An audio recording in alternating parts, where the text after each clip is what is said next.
I feel like I'm losing my wife. I'm in my mid-30s and have a young child with my wife. Ever since he was born, she has been distant and short with me, and it's gotten worse over the last 3 or so months. She has made friends without kids and started going out more, and when I ask to be included, she always has an excuse not to bring me along. Not hard when one of us has to be with our child.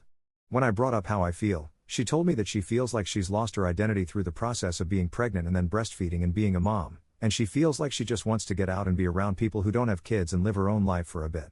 As a part of this, she'll go out until 2 a.m. and take weekend trips without me. It feels like she's withdrawing from me, and I know she's not always being honest with me. I don't go through her phone, but I've noticed that she doesn't leave it out ever, even taking it with her to the shower, which is something that she never used to do. I don't think she's being unfaithful, but the thought has certainly crossed my mind. I asked her directly about this, and she got very upset and told me that this isn't about that. I told her that I want to be a part of what she's going through, and she told me that I don't have the passion for the things that she wants to do and she just needs me to find my own passions and my own friends. I genuinely enjoy her main hobby, but when I try to tell her that or be included in it, she insists that I don't enjoy it like she does and she just wants to be around people who love it like her.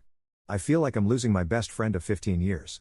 My toddler is the lone light in my life. I don't know what to do, and I have been so sad. Update 1. Things have been off with my wife. We have been together for 15 years and married for 5. We have a 14-month-old, and things have been rough since he was born, with him getting a lot worse in the last few months. She's gotten face injections and has gone through weight loss that would point to drug use. She's been protective of her phone and generally dodgy. I confronted her and was completely gaslit. To the point that I set an appointment with a therapist because I thought I was being paranoid and insecure and had to figure out why I felt the way I did. She went to the mountains yesterday, saying that she needed a weekend to herself and that she wanted to go snowboarding and get a full night's rest away from the fussing baby, and it didn't feel right. She went back on birth control without discussing it with me. She went and got face injections, she went and got waxed, and asked me to put the board rack on her roof, despite claiming she was the only one going. There were too many red flags for me to not hire a private investigator. The private investigator immediately secured photographs and video of the affair. Turns out she's screwing her boss. They are up there until Sunday. Probably still screwing right now. I feel like a fool. We've all hung out multiple times. I'm so mad that she could blow up not just our lives, but the life of our 1-year-old. I'm stuck having to deal with her because of our shared son for essentially the rest of my life. I contacted a lawyer to file for divorce and plan to confront her when she gets back, but the divorce isn't likely to process for over a year. This is going to suck for a long time. Update 2. I found out that my wife was having an affair with her boss. For context, we have been together for 15 years, married for 5, and have a 15-month-old son. I found out while she was going on a girls' trip that she actually went and picked up her boss and spent the weekend in an Airbnb. I had been suspecting infidelity for a while and even confronted her about it, but was completely gaslit. I thought there was a problem with me. I made and went to appointments with a therapist to figure out why I had so much trouble trusting my partner and couldn't get the feeling that there was something wrong to go away. When she left for her trip, I made the decision to hire a private investigator and thought that the apology for the betrayal of not trusting her while getting validation that I was just being paranoid would be easier to deal with than not knowing. After not even 45 minutes on the clock, the private investigator had photos and video of her picking him up, them very casually kissing, and finally ending the night going into the Airbnb. I got this confirmation on a Friday, and she didn't come home until Sunday morning. The whole time she was gone, she texted and called and went on like nothing was up. I had a small breakdown after finding out, and the first person I called was my therapist. Having an established therapist is one of the silver linings of the gaslighting. The second phone call I made was to my sister, who lives in the same state but a while away. She came up and was there for me and helped me stabilize. My next thoughts were how to move forward and set myself up to be out of the house but still be in a position to have my son for at least 50% of the time. I'm going to outline my actions quickly in case, God forbid, anyone else finds themselves in a similar situation. 1. Contacted my hunting buddy and asked him to take my rifles and bow. I didn't want any claims of an unsafe space from my wife citing the rifles being in the house, even though I keep them in a safe. 2. Bought and installed a nanny cam for the confrontation. I didn't want any claims of domestic violence or abuse to come down to he said/she said. I live in a one-party consent state, so this was a no-brainer. 3. I found a furnished month-to-month rental.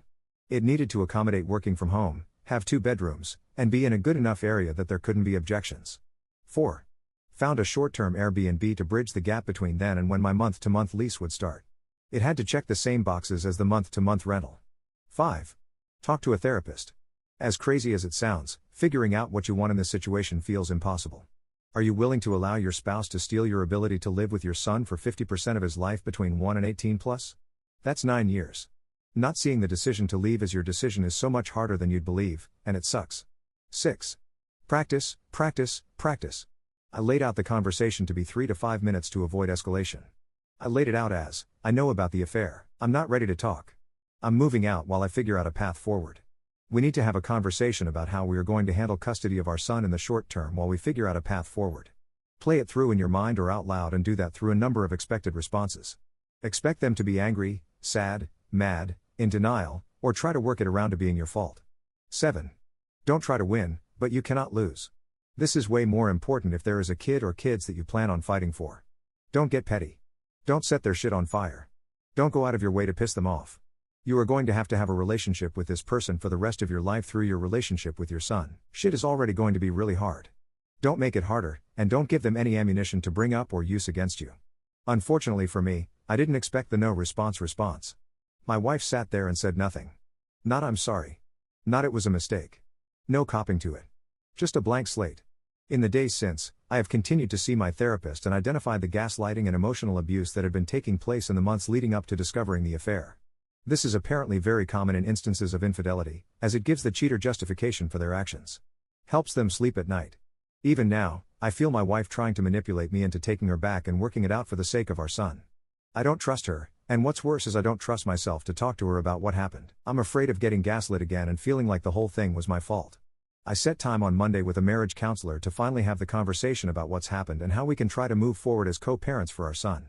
She has already tried to claim that this was the first time and a mistake. I don't believe her, but I also don't have proof that she is lying. Not sure how I'm going to handle that on Monday. I can't imagine a path forward that involves staying married to her. I also can't imagine forfeiting being there for half of my baby's life without being able to look them in the eye when the time comes and tell them that I tried everything that I could to be there for them. This sucks. This is going to suck for a while. Don't cheat. Final update. A while back, I wrote about catching my wife in an affair with her boss. Let's call him Benny and her Chrissy. I've had a crazy amount of DMs asking me if I was alright and asking for updates, so I'm going to drop this last post before deleting the account. If you want the background, you can check my post history. I'm not going to rehash it all again. Also, understand that this is not a complete history. It's been a long 8 months. Very shortly after I moved out, I had a friend tell me that Chrissy went out to dinner with his wife and the wife of another friend of mine, who were her friends. He said that she got drunk, told them what happened, and then, when they weren't sympathetic, invited Benny out with them. He said that it was a whole scene and she was all over him. She later admitted that she went and spent that night at his house but swore up and down that they didn't sleep together and spent the night on his couch. She swore that she just felt alone and like none of her friends cared about her and didn't want to be alone at the Airbnb. At the time, we were switching off staying at the marital home when it was our days with our son, and the other would fuck off to an Airbnb. We went to see a therapist at that time. Therapy went the way of straight trickle truthing. She would wait to see what I knew, cop to only that, and swear there was nothing else. She swore that the time that I caught her, which she spent an entire weekend with him in an Airbnb, was the first and only time. She cried and begged me to believe her and give her another chance and take her back. She said that he was old and she didn't find him attractive and called him short and said it was just a mistake. She said that it wasn't about him but rather what she was going through and he was just a symptom. She said that she'd do anything. I said she had to tell me the truth, and she refused to budge from her original story. So, after hitting a brick wall in couples therapy and her refusing to tell me the truth about what happened, I said I couldn't keep going. I signed a long-term lease and tried focusing on myself with the understanding that we would try therapy again in a few months. We continued to split custody 50-50, and Chrissy made a legitimate effort to try to help me settle into my new place. We started going through mediation for a divorce. Why start mediation if we were planning on trying therapy again? What we said out loud was because it takes forever, and if therapy went the same way as the first time, we didn't want to be stuck in limbo longer than we had to be. A couple of months into mediation, the mediator asked us if we had seen a therapist who specializes in infidelity. We said that we had seen a couples therapist but not a specialist. She said that she had some referrals if we were interested. Chrissy said she was, and that she'd be willing to go if I would agree to it. I agreed to it as well. With how far we got through mediation, it felt like it was then or never. Going into seeing the specialist, I had given our marriage a 5% shot at surviving the year. But Mr. Throwaway, how could you not be 100% done after knowing that she was still lying about the affair? The plain answer is I wanted to believe that she would show up and tell the whole truth and ask for forgiveness for what she had done and for not being able to come clean the first time. If she had done that, I think I would have seen a path, albeit a long one, back to trying to make our family whole. Also, the prospect of missing half of your son's life when they are so young is difficult to face down and just say that's 100% off the table. So, we had a joint introductory session with the specialist and then, a week later, an individual one. It was after that I was given information that Chrissy had still been seeing Benny. I didn't believe it. I looked into it and checked with a few other sources and then was presented with indisputable evidence that she not only had continued to see him, but had brought him around our son multiple times. I haven't mentioned it, but we had an agreement that we would communicate with each other and get sign-off if anyone outside of family was going to be introduced to or hang out with him. She had broken this agreement. I was crushed. I couldn't believe it. I couldn't understand it. Why agree to see the specialist if you've been seeing Benny? Why not just file and move forward? It felt like some sociopath shit. I flat out asked her if she had been seeing Benny in an accusatory tone, and she said that she had. I asked if she had brought him around our son, and she straight up lied and said that she saw him when she didn't have our son and after our son had fallen asleep. I asked why she would agree to see the specialist if she had been seeing Benny. Why not just go through with the divorce? She said that she didn't want our son to grow up in a broken home. I lost it. I said some mean shit that I honestly can't remember but was along the lines of her being just like her mother, and hung up. Then the fishing began.